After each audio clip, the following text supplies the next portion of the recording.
marque-page, présenté par Edouard Chano. Les fake news, elles nous assaillent et elles sont la nouvelle obsession des médias, un nouveau concept totem à l'heure des réseaux sociaux, de la numérisation à tout va. Et sans doute est-ce légitime, très légitime. Mais peut-être est-il un domaine dans lequel ces fake news ont un impact considérable. Il s'agit de la finance, de l'économie en général. Tout le monde connaît la légende de la fortune Rothschild qui aurait appris la victoire britannique sur Napoléon à Waterloo avant toutes les autres banques. L'information est donc un enjeu financier crucial et sa maîtrise et sa fabrique davantage encore. Alors comment distinguer le vrai du faux dans le domaine et plus encore, comment le faux s'est-il imposé quelquefois ? Eh bien, l'économiste Philippe Béchade, qui est aussi rédacteur en chef d'une lettre confidentielle géopolitique, est en studio. Bonjour à vous, Philippe Béchade. Bonjour. Merci de votre présence ici. Vous avez commis un petit manuel de réinformation financière, fake news, post-vérité et autres écrans de fumée aux éditions Agora. Et donc, nous allons aborder ce sujet très sensible avec vous aujourd'hui. Alors, je ne tarde pas davantage. Philippe Béchade, pourquoi fallait-il traiter des fake news dans le domaine économique et financier ? Ce domaine, selon vous, baigne-t-il dans le faux ? Oui, c'est devenu une sorte d'artifice permanent. On nous vend un monde merveilleux, presque idéal, où les banques centrales auraient sauvé le monde, où la croissance serait revenue, lente, mais inexorable, invulnérable, éternelle. Alors qu'en fait, la seule chose qui gonfle véritablement, c'est pas le portefeuille des personnes qui ont perdu leur travail il y a 8 ans. La seule chose qui gonfle, c'est le volume global de la dette dans le monde qui se chiffre aujourd'hui à quelque chose comme 2,5 millions de milliards. Ce chiffre, on ne sait même plus comment se le figurer, tellement il est surréaliste. Et en fait, depuis la grande crise de 2008, la situation n'a pas cessé de se dégrader. Et donc la fake news, eh bien, c'est ce storytelling permanent qui nous vend un monde revenu de l'enfer en 2007-2008 et qui aujourd'hui serait sur les rails d'un avenir prometteur, alors que tout est faux de A jusqu'à Z. Tout est faux de A jusqu'à Z. Vous évoquez déjà les banques centrales. Pour vous, c'est un peu, comme leur nom l'indique, le cœur du système. En quoi ces banques centrales corrompent-elles le système monétaire et financier, Philippe Béchade ? Alors pour faire très simple, déjà, les banques centrales, en inondant les marchés et l'économie de fausses monnaies, puisque on fait tourner la planche à billets. Lorsqu'on emploie l'expression de quantitative easing, assouplissement monétaire, c'est de façon très vulgaire, c'est du faux monnayage. Mais là où ce faux monnayage est extrêmement immoral, c'est qu'au lieu effectivement de perfuser dans l'ensemble de l'économie, d'illustrer la théorie du ruissellement de la richesse, cet argent ne sort jamais du premier cercle. Alors des spécialistes de valeur du trésor qui travaillent la main dans la main avant avec les banques centrales qui émettent l'argent et les banques hyper systémiques dont les banques centrales sont en fait l'otage. Dès que les marchés deviennent un petit peu nerveux, ces grandes banques hyper systémiques poussent des cris de douleur et immédiatement les banques centrales arrivent avec le chloroforme ou avec la morphine monétaire et d'où viennent ces grandes banques hypersystémiques ? Eh bien tout simplement des mariages forcés qui ont été conclus en septembre 2008 au cœur de la crise. Et c'est devenu en fait le modèle, puisqu'on a fusionné par exemple toutes les caisses d'épargne espagnoles qui étaient toutes en faillite. Donc on a fait en fait un espèce d'hyper ensemble de très très grosses entités qui sont toutes dans des situations financières limite catastrophiques. Et on est en train de nous vendre exactement la même chose pour les banques italiennes, dont on sait qu'il y en a un bon tiers qui sont en quasi-faillite et qui portent 320 milliards d'euros de créances douteuses, dont, selon les estimations, entre 180 et 200 qui sont irrécupérables et qu'il faudra donc aller stocker dans des structures de defeasance, c'est-à-dire en fait des structures de résolution et de comblement de passifs qui vont coûter une fortune aux contribuables. Alors, créance douteuse, dites-vous, ce qui est intéressant dans votre essai, c'est on accuse souvent des activistes sur les réseaux sociaux de partager des fake news, mais vous retournez la critique. Pour vous, ce sont des institutions qui propagent ces fake news? Alors, pour que l'on accepte un système fondé sur de la fausse monnaie, qui pourrait créer par ailleurs une hyperinflation. On voit ce qui se passe au Venezuela, on voit ce qui s'est passé au Brésil, on n'était pas très loin également de l'hyperinflation. Là, on est dans un système où, comme je vous l'ai dit, l'argent ne quitte pas le premier cercle.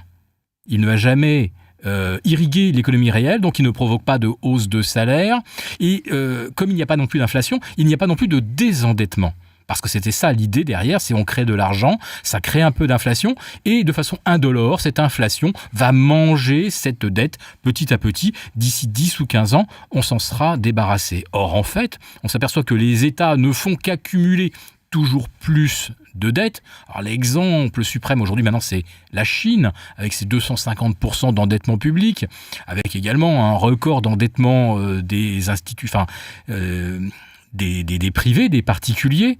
Et aux États-Unis, on va dire que les économistes s'accordent à peu près sur un montant de dette qui serait de 270% du PIB américain, contre officiellement un endettement qui est de 99,7 ou de 100,1 selon qu'on ajuste plus ou moins les recettes anticipées pour l'année 2017.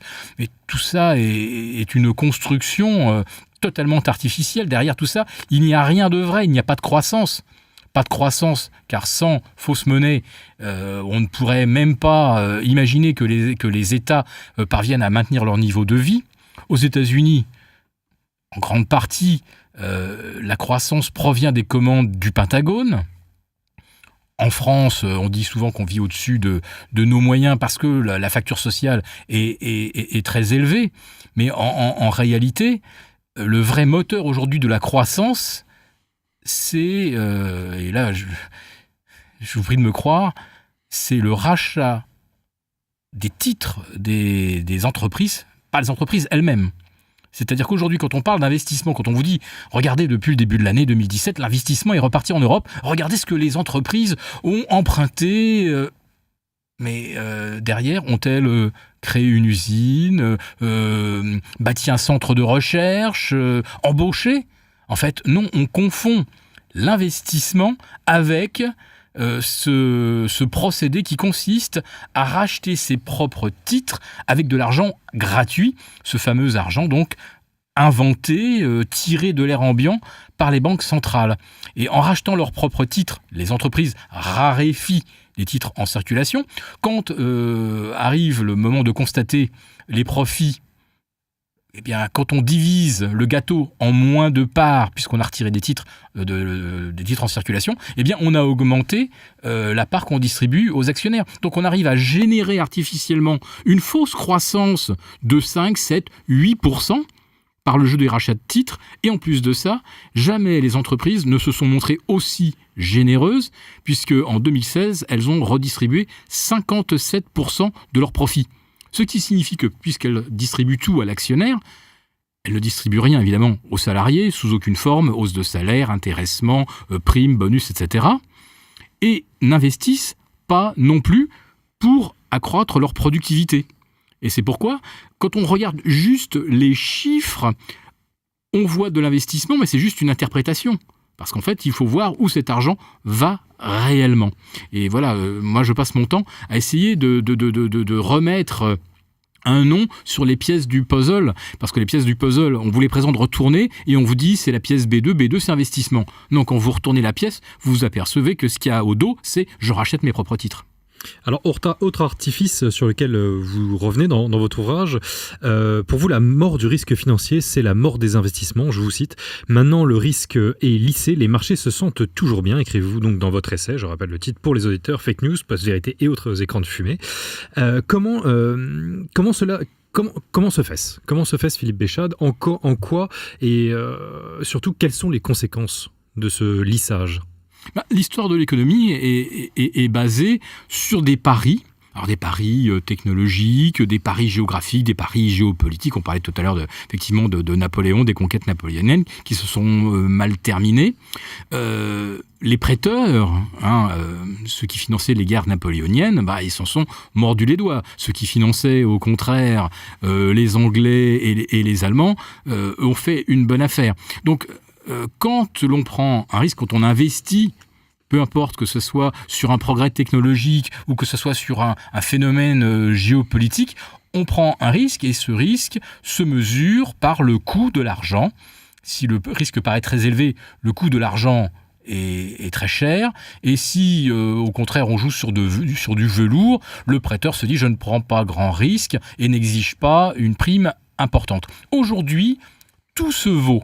Avec de l'argent qui coûte 0, vous pouvez investir dans du shale oil aux États-Unis, c'est-à-dire créer ex nihilo une industrie d'extraction pétrolière catastrophique sur le plan écologique, mais également très difficile à rentabiliser. En plus de ça, ce ne sont pas des puits où on met pas un tuyau et ensuite on n'a plus qu'à ouvrir le robinet. Et si on a bien estimé, on sait que le robinet va couler pendant 15 ans, comme lorsqu'on implante une plateforme offshore, on a estimé la taille du gisement et on se dit, pour 15 ou 20 ans, ça vaut le coup de mettre une plateforme à 1 milliard. Là, à chaque fois que vous faites un trou pour sortir une quantité de pétrole, il va falloir en repercer un autre, et puis encore un autre, et puis encore un autre. Tout cela coûte beaucoup d'argent, et le shale oil n'est pas rentable en dessous de $50 dans le bassin dit permien, et $60 pour des bassins plus compliqués à exploiter. Donc on a réussi à créer le shale oil aux États-Unis, alors que si l'argent avait coûté quelque chose, jamais les banquiers n'auraient prêté à des gens dont on savait que si le pétrole retombait sous $60, sous sa moyenne historique, ces gens-là pourraient faire faillite en cascade. Comme l'argent ne coûtait rien, on a prêté à tout va, et les États-Unis ont pu comme ça devenir finalement producteur numéro 1 de pétrole, numéro 1 mondial, et complètement déséquilibrer le marché. Si vraiment l'argent avait coûté quelque chose, jamais on aurait vu proliférer ces champs de puits et qu'il faut renouveler en permanence et à des coûts qui, c'est vrai, baissent progressivement, mais on est encore très très loin d'être sur un modèle économique rentable. Alors je cite le shale oil, je pourrais vous citer d'autres domaines où on a prêté énormément d'argent et en se disant qu'il y a pas, le risque sera écrasé, anesthésié par les banques centrales. Et le premier risque, bien sûr, c'est de prêter à des États qui sont insolvables, notamment l'Irlande. Alors là, pour l'Irlande, les banques centrales, ou plutôt la Banque centrale européenne, a fait quelque chose de très vilain, c'est-à-dire qu'elle a prêté en douce 9 milliards à l'Irlande, alors en contravention totale avec toutes les règles européennes. Sinon, l'Irlande s'effondrait au beau milieu de l'été. Les banques centrales prêtent aux États, à l'Espagne, à l'Italie, et l'on voit que les encours, par exemple de l'Allemagne sur l'Italie ou l'Espagne, dépassent maintenant en cumulé plus de 500 milliards. C'est des sommes, là encore, on croit rêver, et les gens ne voient pas à quoi ça correspond. Ça veut dire simplement qu'en Italie, quand on a de l'argent, on va l'investir plutôt dans des actifs allemands, et la banque centrale, elle, prête aux banques italiennes pour acheter la dette de l'État italien qui ne peut pas la rembourser puisqu'aujourd'hui l'argent lui coûte 2,30% alors que la croissance est de 0,8%. Donc ça veut dire qu'il y a une impasse de 1,50, c'est-à-dire que tous les ans, la dette italienne va augmenter mécaniquement de 1,5%, et voire pire si les taux se mettaient à monter davantage. Donc on a le sentiment d'une vie artificielle, d'artifice. Alors autre point, Philippe Béchade, vous critiquez violemment les algorithmes. Alors pourquoi ? Comment ces algorithmes corrompent-ils, selon vous, l'ordre du marché et ne permettent-ils pas, à contrario quand même, une réactivité indispensable aujourd'hui ? Alors l'algorithme, attention, c'est un outil. Un outil qui se perfectionne, un outil qui fonctionne à la milliseconde. L'algorithme est en quelque sorte une sorte de machine à produire des prix, une succession de prix. Et la façon dont ces prix se succèdent, quand on le lit sur un graphique, on a des séquences récurrentes, et avec l'historique, toute la science du chartisme, quand on voit apparaître des figures, eh bien, derrière, on voit que ces figures s'auto-génèrent et que la hausse s'auto-entretient. Le marché devient complètement auto-référent. C'est-à-dire que quand vous avez 1000 prix, voire 5000 prix au cours de la même seconde sur un titre comme Apple, et ça je vous parle d'un exemple que tout le monde peut vérifier, quand vous avez 5000 prix à la seconde, quelle est l'information qui a provoqué des variations de prix au sein de cette seconde ? Variation de prix qui peut être de 1, 2, 10 $. Aucune. On a vu des tas de flash crash se produire sans qu'il y ait aucune information. C'est juste qu'à un moment, il y avait une pression algorithmique à l'achat ou à la vente, et d'un seul coup, les carnets d'ordre se sont vidés, puisque quand vous voyez une force acheteuse, aujourd'hui c'est un marché de dupes, ceux qui sont à l'offre se retirent, et réciproquement, quand d'un seul coup, on a des vendeurs, les acheteurs se retirent en disant laissons les cours descendre plus bas pour nous placer.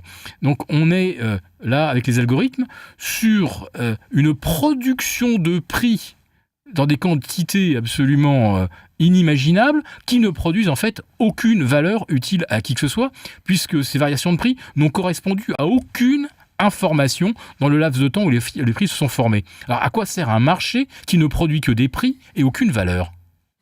Alors vous avez commencé à mentionner Apple, vous n'épargnez pas dans votre essai les GAFA, Google, Apple, Facebook et Amazon, dont la capitalisation, dites-vous, capitalisation boursière équivaut au PIB de la France. Alors quelles sont les conséquences, selon vous, Philippe Béchat, de ce poids financier véritablement titanesque ?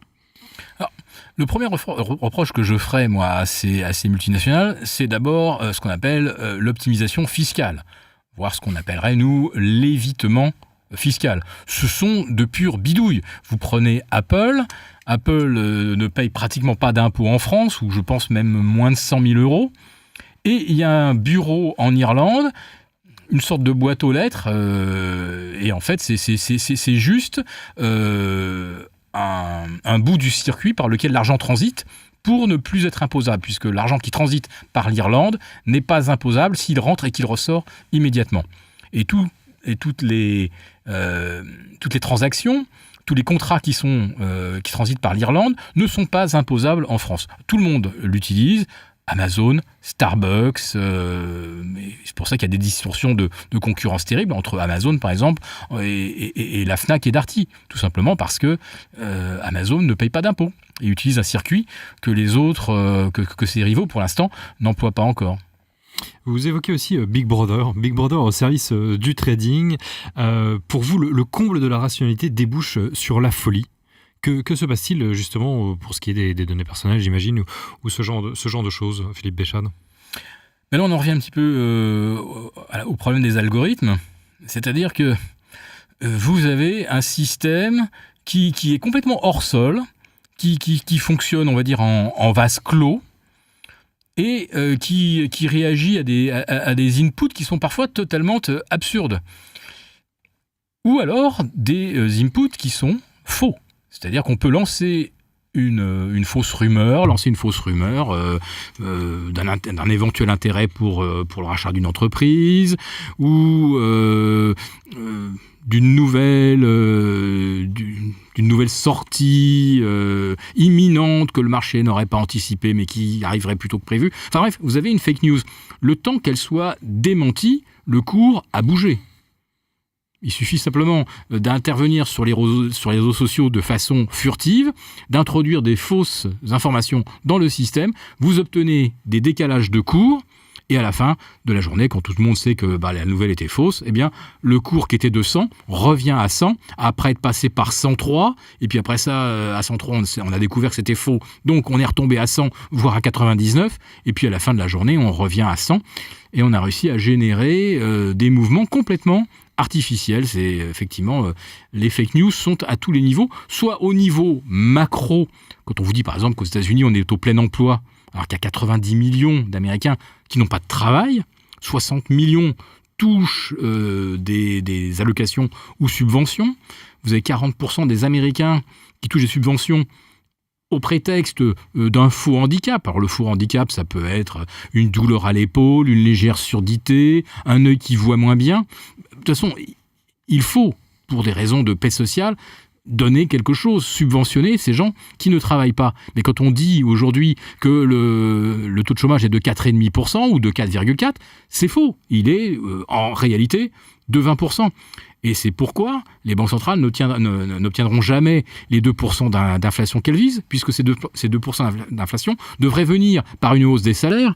Mais quand vous avez 90 millions de gens qu'on pourrait former ou qui sont potentiellement de la force de travail, les salaires ne progresseront absolument pas. Donc on nous vend là un objectif qui est absolument irréalisable, mais qu'on nous dit réalisable, puisqu'à 4,4, on n'est pas loin finalement de tension sur les salaires. Sauf que ces 4,4 de chômage sont une fake news absolue. Mais absolue. Et l'inflation, je dirais la même chose. Quand on vous dit que l'inflation est à 1,4%, elle est à 1,4 pour ce que l'on mesure. Mais pendant que vous avez une inflation officielle de 1,4, quand vous agrégez la hausse des loyers, des baux commerciaux, la hausse des taxes, la hausse du coût des études, la hausse du coût de la santé. Mais vous avez une inflation réelle qui serait, à mon avis, depuis 2008-2009, entre 2,5 et 3% l'an. Et en face, vous avez des gens dont les salaires, eux, n'ont pas progressé et qui se retrouvent aujourd'hui à emprunter toujours plus à la fin du mois pour joindre les deux bouts. Et on vous dit que vous avez une consommation solide, car on a recréé des millions d'emplois. Et ce qui est extraordinaire, c'est que quand vous regardez ces millions d'emplois créés, depuis 2010, la masse salariale globale américaine n'a pas progressé. Qu'est-ce que ça veut dire ? Ça veut dire qu'on partage le gâteau entre plus de salariés, mais avec des salaires de plus en plus petits, sur du temps partiel, sur des mini-jobs. Enfin, quand on vous parle de la santé, de la consommation aux États-Unis, c'est aussi une fake news totale. Les gens ne consomment que parce qu'ils s'endettent. D'où aujourd'hui une bulle de crédit qui est... on vient de passer d'ailleurs au mois de mai ou au mois de juin, on vient de refranchir le record historique d'endettement des ménages américains qu'on avait atteint en 2007, en comptant tout, l'endettement immobilier, l'endettement pour la voiture. Et là, aujourd'hui, ce qui a explosé ces 10 dernières années, c'est l'endettement pour les études et pour la santé. On parle souvent de bulles de l'enseignement supérieur. L'économie américaine vous semble donc délirante, Philippe Béchade. Par contre, concernant la Russie, vous considérez aussi que nous sommes, nous autres Français, désinformés. Comment jugez-vous, je dirais, la guerre économique et financière qui est menée contre la Russie aujourd'hui ? La Russie, contrairement à l'image que les gens ont presque, on va dire, instinctivement, la Russie, sous sanctions, ça va être un pays qui doit avoir du mal à se procurer de devises, c'est un pays qui doit avoir du mal à se procurer de la technologie, c'est un pays où on voit bien que les échanges, notamment sur l'agroalimentaire, ils ont été gelés. Mais est-ce qu'on réalise seulement que la Russie n'a pas plus de 15% d'endettement ? Quand la France en a 100 et la Chine 250. Enfin, voilà, pour remettre les choses en perspective. D'autre part, la Russie n'a pas de souci pour se procurer des devises, puisqu'aujourd'hui, une bonne partie des échanges bilatéraux avec la Chine, qui progressent très très vite, ces échanges bilatéraux sont payés en gaz, en pétrole. Donc il n'y a pas d'hémorragie de devises de la part de la Russie. Et en plus de ça, la devise a été bien gérée par Madame Nabiullina, qui est la présidente de la Banque centrale russe, et qui a évité deux choses. Un, l'effondrement du rouble lorsque on s'est dit que la Russie était en grande difficulté, et deux, une réappréciation beaucoup trop rapide du rouble symétrique lorsqu'on s'est aperçu que la Russie survivrait, notamment en se tournant vers l'Asie, en se tournant vers la Turquie, etc. Peu de gens sont tentés aujourd'hui d'investir en Russie, alors qu'on va dire que parmi les économies au monde, c'est pratiquement l'une des plus saines si l'on s'en tient uniquement aux voyants macroéconomiques. Alors par contre, l'Union européenne ne peut pas en dire autant, l'économie européenne n'a pas l'air aussi saine, puisque nous devons en grande partie porter le poids de l'euro. Philippe Béchade, existe-t-il un échappatoire, juste une échappatoire à cette question de l'euro ? Si je vous cite Jean-Claude Juncker, vous savez qu'on ne peut même pas envisager une sortie ou une reconfiguration de l'euro. Cet euro, il a été fabriqué, conçu et maintenant, on va dire, cristallisé. Il n'est pas question de revenir là-dessus d'aucune manière. Alors, ça veut dire simplement que le système ira jusqu'à son éclatement, puisqu'il est non optimal, puisqu'il accroît les distorsions entre les pays nord et les pays dits latins périphériques. On voit que les déficits cumulés de l'Italie, de l'Espagne, que j'ai déjà évoqués, par rapport à l'Allemagne, la Hollande, le Luxembourg, ces déficits ne cessent de s'accroître et atteignent des niveaux. Si on l'avait posé au départ en 2000, quand on dit on crée l'euro, et voilà, on a envisagé tous les cas de figure possibles. Si l'on avait dit qu'un jour, les excédents de l'Allemagne sur d'autres pays seraient de 800 milliards, on aurait dit, si on aboutit à ce résultat-là, c'est que l'euro ne peut pas être créé tel que. Sinon, on va à la catastrophe absolue. Or, nous y sommes et personne ne tire le signal d'alarme. Et surtout, on nous dit, on ne peut absolument rien changer. Ou alors ajuster la camisole, resserrer une lanière, en détendre une autre. Enfin, on est toujours dans la camisole et on n'en sortira pas, sauf quand la camisole explosera littéralement. Sauf quand la camisole explosera littéralement. Eh bien, Philippe Béchot, ce sera le mot de la fin. Merci beaucoup. Je rappelle aux auditeurs que vous êtes l'auteur de l'essai Fake News, Post-Vérité et autres écrans de fumée, publié aux éditions Agora. Merci encore.